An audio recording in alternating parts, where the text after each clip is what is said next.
Hello everyone, welcome to this series on the history of English literature. And this video is the part 4 of Poetry in Interwar Years, and we discuss psychology and politics in poetry. First of all, introduction. The interwar decades reshaped English poetry by forcing poets to confront two urgent arenas of modern experience, the inner life and the public world.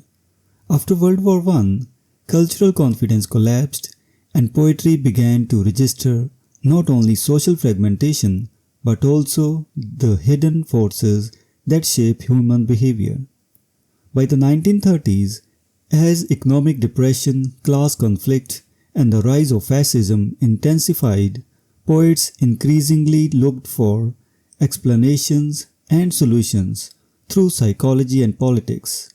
The result was a shift from modernist interiority toward a poetry that sought both diagnosis and intervention.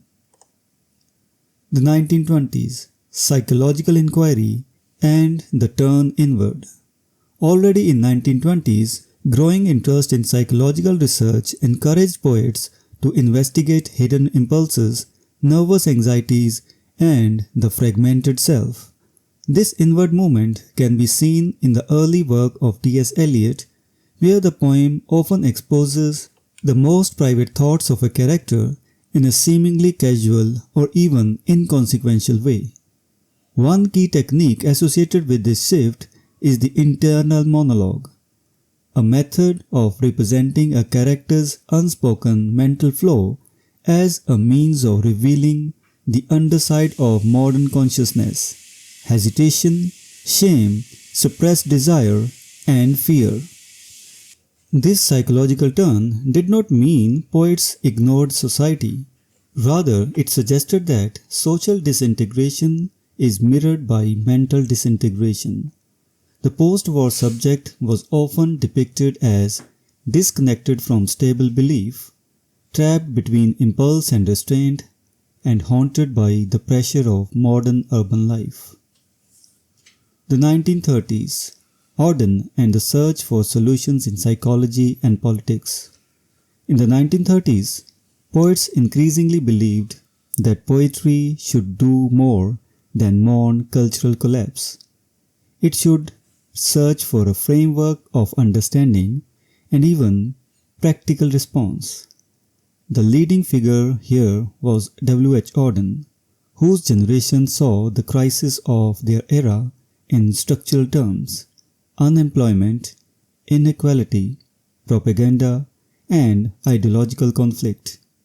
Two thinkers became foundational to the decade's poetic imagination.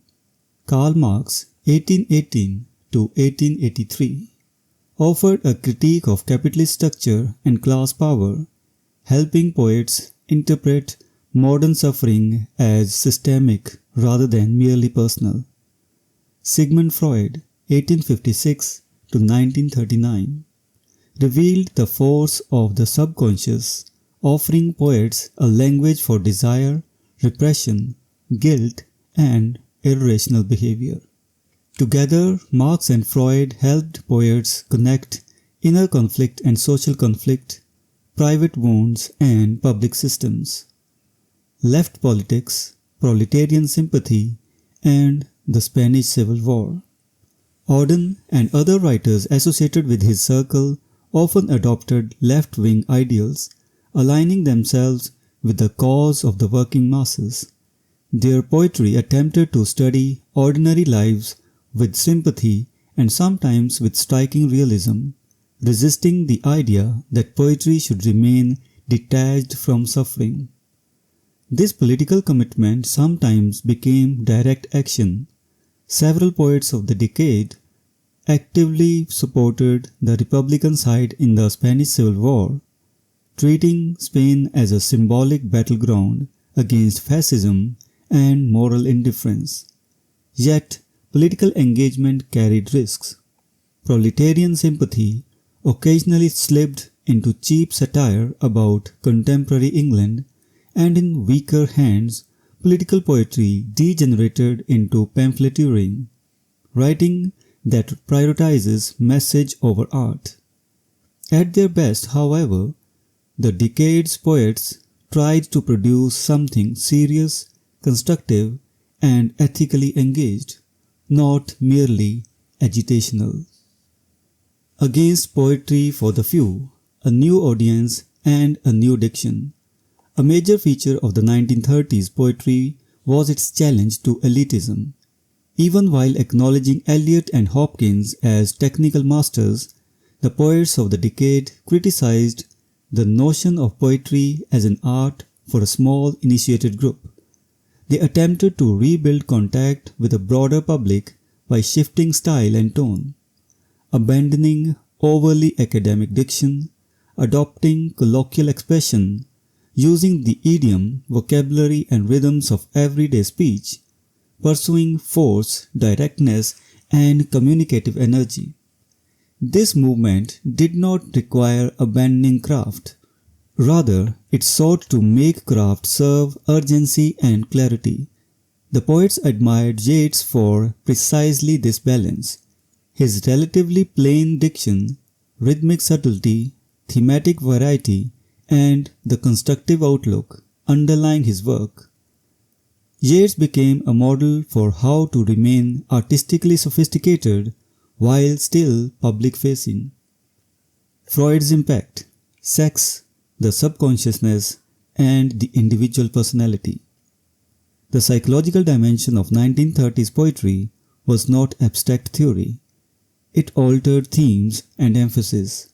Freud's psychoanalysis, with its focus on subconscious, intensified poets' interest in desire, repression, and psychic conflict. This appears in the greater attention given to sex and erotic impulse in poets such as Auden and Dylan Thomas.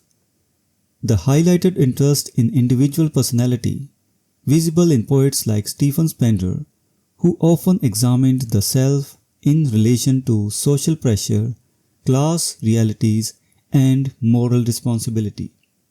Freudian psychology supplied a language for what modern civilization tried to hide: the eruption of impulse beneath manners, the violence beneath order, and the emotional costs of conformity.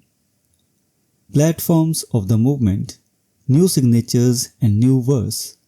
The emergence of Auden School was not only a matter of individual genius, it was enabled by publishing networks.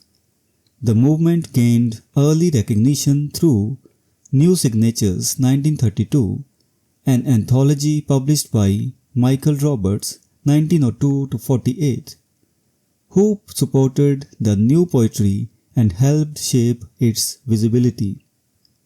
New Verse from 1933 onward, edited by Geoffrey Grigson, which became a key venue for interwar poetic debate and experimentation. Importantly, New Verse also published poets beyond the Auden orbit, including Dylan Thomas, George Barker, and David Gascoigne, showing that the decade's poetic scene was diverse even while politics and psychology formed major shared pressures.